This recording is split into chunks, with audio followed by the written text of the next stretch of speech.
और अब सीधे रुख करते हैं उत्तर प्रदेश सरकार की प्रेस कॉन्फ्रेंस का। लौटते हैं और अब तो अगर प्रारंभिक स्थिति में जानकारी हो गई तो आप अपने, अगर आप लक्षण विहीन हैं तो आप अपने घर पर भी आइसोलेट हो सकते हैं। आपको अस्पताल आने की आवश्यकता तभी पड़ती है जब आपके घर पर होम आइसोलेशन के लिए जगह न हो, आपके पास 2 शौचालय की व्यवस्था न हो, आपके घर पर रहने से जो आपके घर के बाकी सदस्य हैं उन लोगों में संक्रमण का खतरा हो, तभी आपको अस्पताल जाने की ज़रूरत है। या अगर आप में कोई गंभीर लक्षण आते हैं, अगर आप पहले से कोमॉर्बिड हैं, पहले से आपको कोई बीमारी है, तभी आपको अस्पताल विशेष चिकित्सा के लिए, विशेष आपका ख्याल रखा जा सके, इसके लिए जाने की ज़रूरत है। अन्यथा आप अपने घर पर ही आइसोलेट होकर के, आप होम आइसोलेशन में रहते हुए भी आप स्वास्थ्य लाभ कर सकते हैं। इसलिए मेरा आप सबों से अनुरोध है कि अगर आपको ऐसा लगे कि आप में कोई लक्षण आए, या जो आपने स्मार्टफोन में आरोग्य सेतु ऐप डाउनलोड कर रखा है, अगर उससे आपको अलर्ट जनरेट हो तो तत्काल आप अपनी जांच करवाइए। और अब पूरे प्रदेश में हर जनपद में स्टैटिक बूथ्स की व्यवस्था भी करवा दी गई है, जहां की ऑन डिमांड कोई भी नागरिक जाकर के वहां पर अपनी जांच करवा सकता है। तो अधिकांश जनपदों में व्यवस्था ये हो गई है, बाकी में भी ये व्यवस्था सब में तुरंत चालू हो जाएगी। तो किसी प्रकार की हीन भावना मत लाइए। और जो लोग कोरोना से संक्रमित होते हैं उनके प्रति कोई दुर्भावना मत लाइए, क्योंकि ये संक्रामक बीमारी है, हम में से किसी को भी हो सकती है। अगर हम सावधान नहीं रहें, अगर हम सावधानी के तरीके नहीं बरतें तो किसी को भी हो सकती है। और अगर हम सावधान रहेंगे तो हमें ये बीमारी नहीं होगी। और आप जानते हैं कि इससे संक्रमण से बचने के लिए आप अपने हाथ को साबुन पानी से बार बार धोते रहिए, क्योंकि आपका हाथ जो है ये संक्रमण को आपके शरीर में पहुंचाने का एक रास्ता है। आप जब कोई संक्रमित सतह को छूते हैं, आपके हाथ पर वायरस आ जाता है। फिर जब अपने हाथ से आप मुंह, नाक, आंख को छूते हैं तो वायरस मुंह, नाक, आंख के रास्ते आपके शरीर में चला जाता है और आप संक्रमित हो जाते हैं। तो अगर आप अपने हाथ को साबुन पानी से धोते रहेंगे, और जब धोइए साबुन से तो कम से कम 30-40 सेकंड तक धोएं, तो उससे वायरस जो है वो पूरी तरह से हट जाता है, मर जाता है। आपका हाथ भी संक्रमित हो जाता है, फिर आप संक्रमित नहीं होते जब आपका हाथ अपने चेहरे को आप जब छूते हैं तो। और इसी प्रकार से जब आप सार्वजनिक स्थलों पर जाएं, अपने मुंह और नाक को मास्क से ढकिए, रुमाल से ढकिए, दुपट्टे से ढकिए, गमछे से ढकिए, लेकिन जरूर ढक के रखिए। इससे जब आप लोगों से बातचीत कर रहे होते हैं तो अगर सामने वाला व्यक्ति संक्रमित है और उसके मुंह से बात करते समय या छींकते खांसते समय जो विषाणु निकलेंगे, वो विषाणु आपके शरीर में प्रवेश नहीं कर पाएंगे। और किसी से भी दूरी मेंटेन करिए, 2 गज की दूरी रखिए। जब बातचीत भी करते हैं दूसरे किसी व्यक्ति से, कार्यस्थल पर हो, कहीं पर हो, तो बातचीत भी करते हैं तो बिल्कुल बगल में जाके बातचीत मत करिए, 2 गज की दूरी से बातचीत करिए। तो वैसे में वायरस जो है, विषाणु उतनी दूर तक नहीं पहुंचता। और अगर आपका मुंह और नाक जो है ढका हुआ है किसी फेस कवर से, तो आप संक्रमित नहीं होते। तो अपने आप को हमको संक्रमण से बचाना है, लेकिन अगर किसी में कोई संक्रमण आए तो उसके प्रति दुर्भावना नहीं लानी है।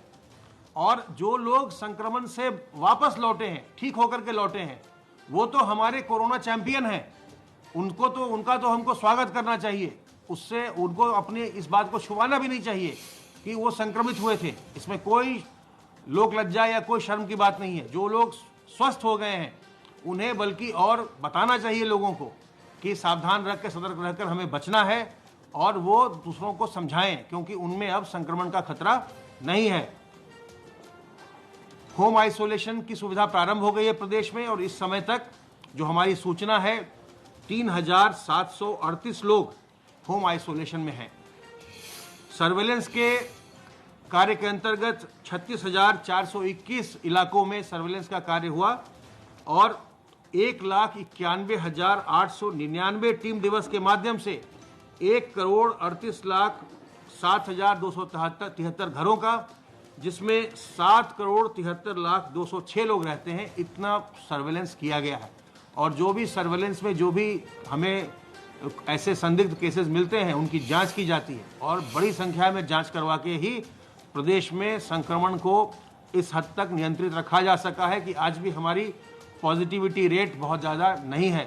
आज भी हमारे पूरे जुलाई महीने के भी अगर हम देखते हैं तो 4% के आसपास हमारी पॉजिटिविटी चल रही है, जबकि कई राज्यों में 15%, 20% की पॉजिटिविटी भी देखी जा रही है। तो सावधान रहिए, सतर्क रहिए, सावधानी के उपाय को अमल में लाइए, संक्रमण से बचिए, दूसरों को भी बचाइए, स्वस्थ रहिए, प्रसन्न रहिए। अब मैं अनुरोध करूंगा अपर मुख्य सचिव गृह से।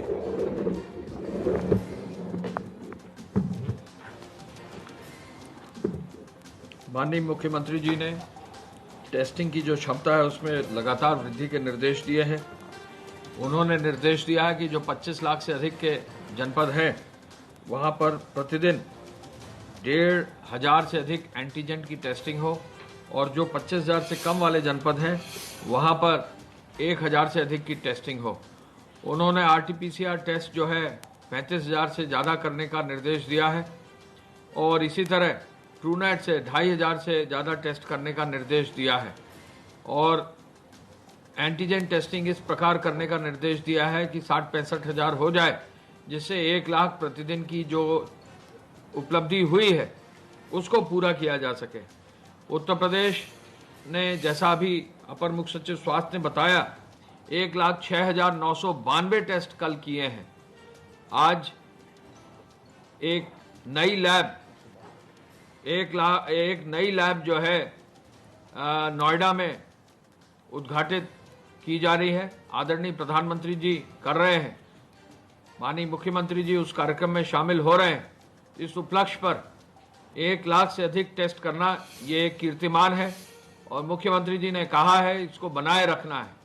हमारा प्रदेश जो टेस्टिंग कर रहा है, जो प्रदेश हमारा आगे बढ़ रहा है टेस्टिंग में, वो केवल एक अन्य राज्य से अब हम पीछे हैं और यदि हम 60-65-70 हज़ार से अधिक एवरेज टेस्ट करना शुरू कर देंगे तो हम पूरे देश में अग्रणी स्थान पर डे टेस्टिंग में आ जाएंगे।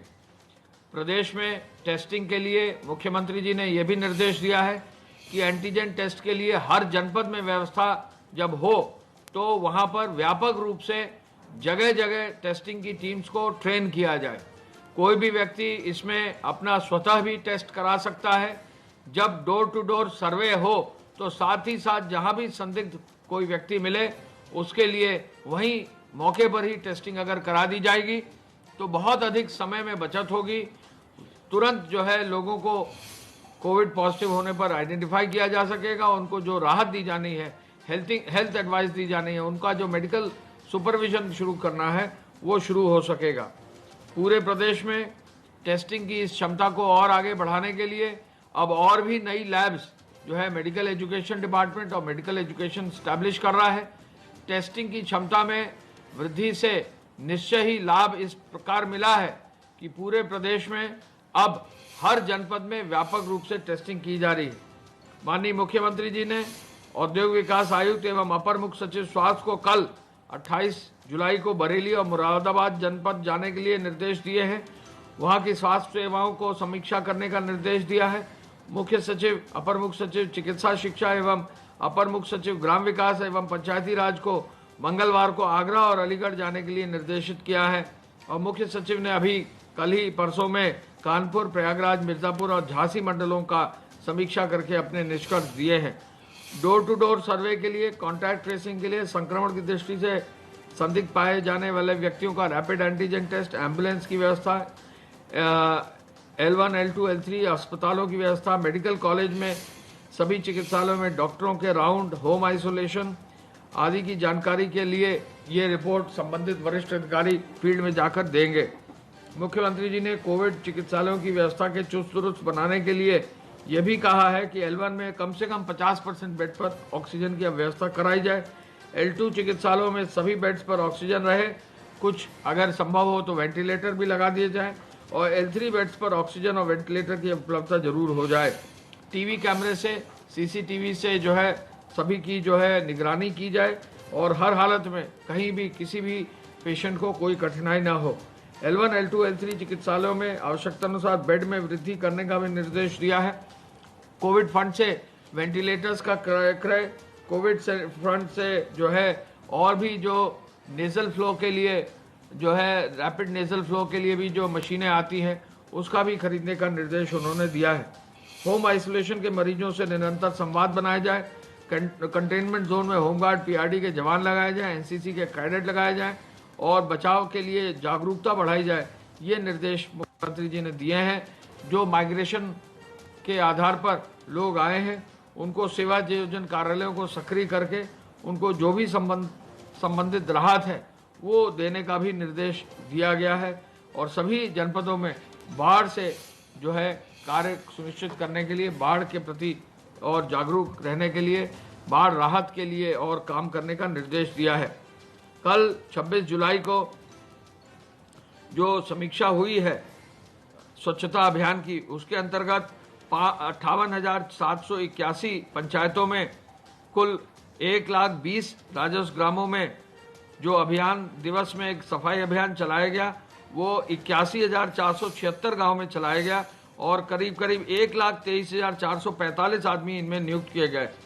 नगरीय क्षेत्र में 617 वार्ड्स में 617 निकायों में 11,031 वार्ड्स में 25 तारीख को करीब 4,027 ट्रक कूड़ा नगरीय निकायों से निकाला गया और 26 तारीख को 4,457 जो है ट्रकों से कूड़ा निकाला गया।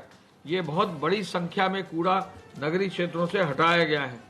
अब जो विशिष्ट सफाई अभियान लगाया गया है नगरीय क्षेत्र में, तो 11,026 वार्ड में 94,218 लोगों को लगाया गया है। 10,079 वाहन लगाए गए हैं। करीब 24,016 स्थल ऐसे हैं जो गार्बेज फ्री यानी जो वहाँ गार्बेज मुक्त कराए गए हैं और लगभग 11,895 मैट्रिक टन कूड़ा इकट्ठा करके हटाया गया है। 6,756 जो है वार्डों में फॉगिंग की कार्रवाई की गई है और एंटी लार्वा की कार्रवाई 7,452 वार्ड में किया गया है। अतः आप देखेंगे कि सैटरडे और संडे में सफाई अभियान पर विशेष बल ग्रामीण और शहरी क्षेत्र में दिया गया है। मुख्यमंत्री जी ने कहा है कि केवल 2 दिन का अभियान न रहे, पूरे प्रदेश में हर जनपद में, गांव में प्रतिदिन साफ सफाई का अभियान और शहरों में भी साफ सफाई का अभियान लगातार निरंतर चालू रहे। 188 के अंतर्गत 1,52,742 एफआईआर दर्ज करके 3,22,277 लोगों को बुक किया गया है। 65,000 से अधिक वाहन सीज किए गए हैं। 53 करोड़ 20 लाख रुपए जो है वसूल कर लिया गया है और साथ ही साथ 770 अब एफआईआर इसी एक्ट के अंतर्गत दर्ज कर दी गई है। कुल मिलाकर जो है कल 10 मामले टेकअप किए हैं फेक न्यूज के, जिसमें 10 ट्विटर के ही मामले हैं जिन पर कार्रवाई की गई है। अब प्रदेश में 6,430 हॉटस्पॉट्स हैं। 1,028 थानों में 11,21,000 मकान हैं, जिसमें 65,000-66,000 लोग स्थापित हैं। जो भी हॉटस्पॉट के एरिया है, कंटेनमेंट जोन है, उस पर विशेष बल देने के लिए कहा गया है। निरंतर टीम्स यहां पर सर्वे करती रहेंगी और यदि जरूरत पड़ेगी तो एंटीजन टेस्टिंग इन जगहों पर बहुत व्यापक रूप से होगी। कोई भी व्यक्ति जो है निःशुल्क अपनी जो है एंटीजन टेस्टिंग करा सकता है। हम ये जरूर कहना चाहेंगे कि ये जो पूरी टेस्टिंग की क्षमता का जो कार्य हुआ है, ये एक अभूतपूर्व कार्य है और निश्चय ही आगे आने वाले समय में इस कार्य को आगे बढ़ाने के लिए हर विभाग से खूब मजबूती से काम किया जाएगा। स्वास्थ्य के साथ साथ मेडिकल एजुकेशन, नगर निगम, जिला प्रशासन, पुलिस, सबका सहयोग लेकर एक टीम के रूप में हम प्रदेश में टेस्टिंग की क्षमता हर जनपद में बढ़ाएंगे और प्रदेश पूरे देश में टेस्टिंग में भी अग्रणी स्थान पाएगा। धन्यवाद। जय हिंद। तो पूरे देश में टेस्टिंग के मामले में अब नंबर 2 पर उत्तर प्रदेश पहुंच चुका है। लगातार जो टेस्टिंग की क्षमता है वो बढ़ाई जा रही है और कोरोना पर यूपी सरकार की प्रेस कॉन्फ्रेंस में कई अहम बातें कही गई। ये भी बताया गया कि जो एंटीजन टेस्ट है जिसमें बहुत जल्दी परिणाम आते हैं, वो सुविधा अब उत्तर प्रदेश के हर जिले में पहुंच चुकी है प्रदेश में। इसके साथ ही साथ नोएडा में पीएम मोदी जिस लैब का उद्घाटन कर रहे हैं, एक दिन में अच्छी खासी संख्या लगभग 10,000 की संख्या में टेस्ट हो पाएंगे और इस कार्यक्रम में सीएम योगी भी शिरकत करेंगे। थोड़ी देर के बाद ये कार्यक्रम है। अब तक प्रदेश में 1456 लोगों की कोरोना संक्रमण से मौत हो चुकी है। और इस वक्त की एक बड़ी खबर का रुख करते हैं। आजमगढ़ से बड़ी खबर है, जहां पर तालाब में डूबने से 3 बच्चों की मौत हो गई। कंधरापुर थाना क्षेत्र के हरिहरपुर गांव की यह घटना है। तालाब में नहाने के लिए तीनों बच्चे गए थे, लेकिन ये फिसलकर तालाब में डूब गए और तीनों ही बच्चों की मौत हो गई। बेहद दर्दनाक घटना हुई है। आजमगढ़ के कंधरापुर थाना क्षेत्र के हरिहरपुर गांव की यह घटना है, जहां पर 3 बच्चे तालाब में नहाने के लिए गए थे, लेकिन डूबने की वजह से इन तीनों बच्चों की वहां पर मौत हो गई।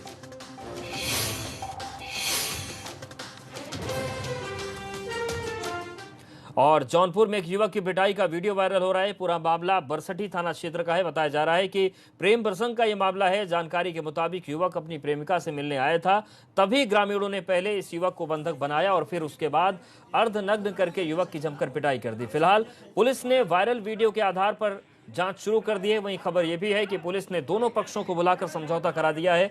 साथ ही प्रेमी युवक को 151 में चालान भी किया गया है। तो ये तस्वीर हम आपको दिखा रहे हैं। जौनपुर की ये तस्वीर है, जहां पर एक युवक अपनी प्रेमिका से मिलने गया था, लेकिन गांव वालों ने पकड़ लिया, उसको बेरहमी से पीटा गया। हालांकि पुलिस जब मौके पर पहुंची तो समझौता करवाया गया। 151 के तहत युवक का चालान किया गया है। और देवरिया जिला अस्पताल का एक और वीडियो सोशल मीडिया पर वायरल हुआ, जिसमें 8 साल की एक बच्ची अस्पताल में पोछा लगा रही है। मामला सामने आने के बाद सीएमएस और इससे संबंधित कोई भी अधिकारी कुछ बोलने को तैयार नहीं है। आपको बता दें कि इसी अस्पताल में पिछले दिनों 4 साल का छोटा बच्चा स्ट्रेचर को धक्का दे रहा था, जिसका वीडियो वायरल हो गया था। तो देखिए तस्वीर हम आपको दिखा रहे हैं देवरिया के अस्पताल की, और एक छोटी सी बच्ची यहाँ पर वाइपर मार रही है, सफाई कर रही है। तो सवाल व्यवस्था पर इसलिए है क्योंकि बाबू मोहन सिंह जिला चिकित्सालय में बीते हफ्ते एक तस्वीर आई थी, जहां पर एक छोटा सा 4 साल का बच्चा अपने नाना के स्ट्रेचर को धक्का लगा रहा था, क्योंकि उसकी मां का ये कहना था कि अगर स्ट्रेचर भी कर्मचारी खींच कर ले जाते हैं तो उसके पैसे लेते हैं। और अब दूसरी तस्वीर ये भी सामने आ गई। समझना मुश्किल नहीं कि देवरिया में जिला अस्पताल में अंधेरगर्दी की इंतहा मची हुई है। और बाराबंकी जिले में बाढ़ से हाल बेहाल है। यहां पर सरयू नदी का जलस्तर भले ही कम हो गया, लेकिन गांव खेत सब कटान में समाते जा रहे हैं। घाघरा नदी रौद्र रूप धारण कर चुकी है, जिससे सरयू नदी का जलस्तर घटते ही कटान शुरू हो गया। बाढ़ पीड़ित जिला प्रशासन से मदद की गुहार लगा रहे हैं। और देखिए किस तरीके से बड़े बड़े पेड़ धराशायी होकर नदी में समाते चले जा रहे हैं। तो पहली तस्वीर देखिए, कटान की वजह से पूरा का पूरा पेड़ बहकर नदी में समा गया। और दूसरी तस्वीर आप देखिए, बाढ़ से लोग बेहाल हैं, प्रशासन से मदद की गुहार लगा रहे हैं। लेकिन जिस तरीके से बाढ़ ने रौद्र रूप दिखा रखा है, जैसे जैसे बाढ़ का पानी गांव के पास आता जा रहा है, वैसे वैसे लोगों की मुसीबत और डर बढ़ते जा रहे हैं।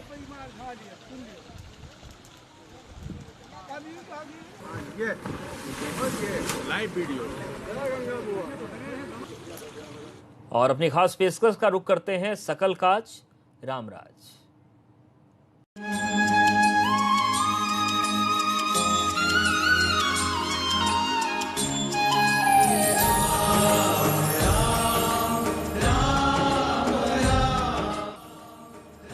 अयोध्या के लिए पीएम मोदी का कार्यक्रम तय हो गया है। पीएम मोदी 5 अगस्त को सुबह 11:30 बजे अयोध्या पहुंचेंगे।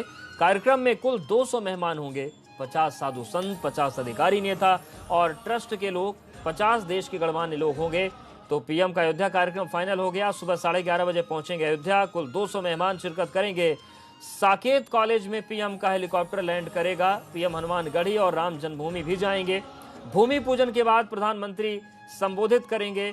अयोध्या के चौराहों पर एलईडी से सीधा प्रसारण होगा और कई राज्यों के मुख्यमंत्री भी इस कार्यक्रम में शामिल हो सकते हैं, क्योंकि 50 ऐसे लोगों को भी जगह दी जाएगी जो गणमान्य हैं, जो देश में प्रदेश में अपना स्थान रखते हैं, नाम रखते हैं। ऐसे 50 लोगों को भी कार्यक्रम में बुलाया जाएगा।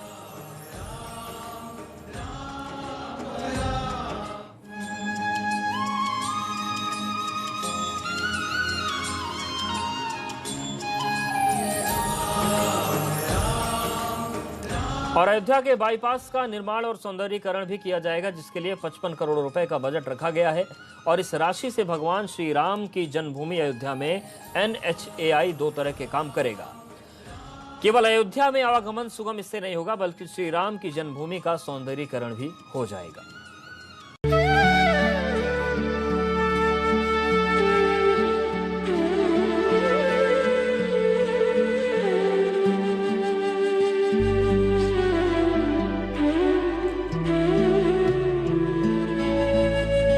राममय अयोध्या को मिलने वाला है ऐसा ही प्रवेश द्वार।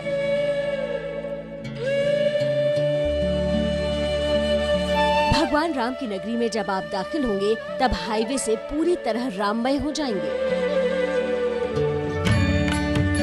अयोध्या फैजाबाद हाईवे को बिल्कुल नया रंग रूप मिलने वाला है। फ्लाईओवर की दीवारों पर अंकित होंगे भगवान राम के जीवन वृत्तांत। हाईवे के दोनों तरफ हरे भरे पेड़ और बीच में फव्वारे, जगमग सरयू पुल।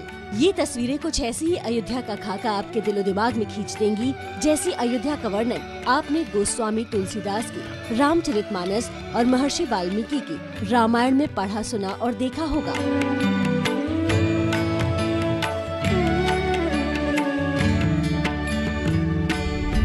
केंद्रीय सड़क परिवहन मंत्रालय ने अयोध्या फैजाबाद हाईवे को ऐसा ही स्वरूप देने का खाका तैयार कर लिया है। इसका करीब 30% काम पूरा हो चुका है। फैजाबाद के बीजेपी सांसद लल्लू सिंह की पहल रंग लाई है। हाईवे का काम पूरा होने पर न सिर्फ अयोध्या में तीर्थ यात्रियों का आवागमन सुगम होगा, बल्कि अयोध्या की सुंदरता में 4 चांद लग जाएंगे। हम इस बाईपास को जो 16 किलोमीटर का है, इसका सौंदर्यीकरण इस प्रकार से करना चाहते हैं, जिसकी स्वीकृति कई फेजों में माननीय गडकरी जी ने दिया। पहले 44 करोड़ रुपया दिया, 13 करोड़ रुपया दिया, फिर जो है और भी पैसा दिया।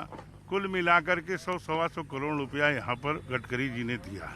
इसमें क्रॉस बैरियर बनेगा सड़क के दोनों तरफ, जिससे अंदर लोग ना आ सकें। सर्विस लेन पूरी बनेगी, नाला बनेगा और जो है लाइटिंग की व्यवस्था होगी।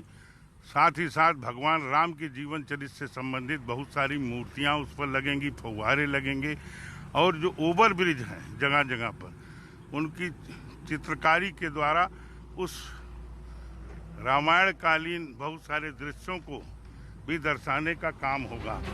अगले साल मार्च अप्रैल तक अयोध्या बाईपास का काम पूरा हो जाने की उम्मीद है। केंद्र की मोदी और यूपी की योगी सरकार इस प्रोजेक्ट को तय समय में पूरा करने की कोशिश में लगी है। केंद्रीय सड़क परिवहन मंत्रालय ने काम पूरा होने के बाद हाईवे और सरयू पुल को जगमग करने का इंतजाम किया है, जिससे रात में अयोध्या की छटा देखते ही बनेगी। कोशिश ये है कि जो वाहन लखनऊ गोरखपुर बाईपास से गुजरे और फैजाबाद बाईपास से अयोध्या में एंट्री भी न ले, तो उन्हें भी भगवान राम की दिव्य नगरी की छटा देखने को मिल जाए। दिल्ली से विकास भदौरिया के साथ अयोध्या से ज्ञानेंद्र तिवारी की रिपोर्ट।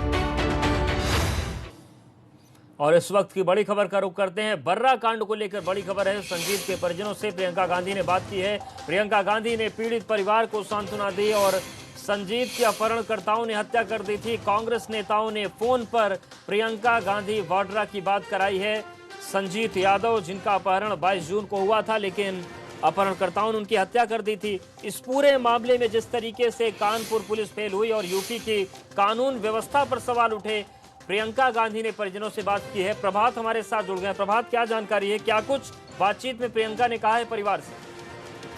जी बिल्कुल, आपको बताना चाहूंगा कि संजीत हत्याकांड और अपहरण का जो पूरा मामला है वो लगातार तूल पकड़े हुए और अभी तक जो शव है वो नहीं बरामद हुआ। लिहाजा सांत्वना देने के लिए जो कांग्रेस की नेता प्रियंका गांधी वाड्रा ने आज अपने कार्यकर्ताओं के माध्यम से संजीत के जो परिजन हैं यानी बहन और उसके पिता से बात की है और साफ शब्दों में कहा है कि जरा अभी आप घबराइए मत, जरा सी भी आपको घबराहट हो तो आप हमारे लोगों से बताइए, मैं आपसे बात करूंगी और आपके साथ कोई लड़ाई में आपके साथ हूँ। तो साफ है कि लगातार जिस तरह से पहले 2 दिन पहले समाजवादी पार्टी के मुखिया और पूर्व मुख्यमंत्री श्री अखिलेश यादव ने भी पीड़ित परिवार से बात की थी, तो आज प्रियंका वाड्रा ने बात की है। कांग्रेस के कार्यकर्ता वहाँ पहुंचे थे, उन्होंने फोन मिलाकर बात करवाई है। पहले उसने पीड़ित के मृतक की बहन से बात की, रुचि से बात की, उसके बाद जो मृतक हैं उनके पिता चमन यादव से बात की और 2 लोगों तसल्ली दी है कि पूरी लड़ाई में वो उनके साथ में है।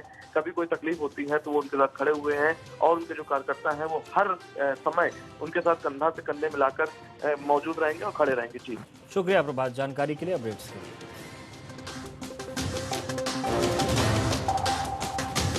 और इस बुलेटिन फिलहाल इतना ही।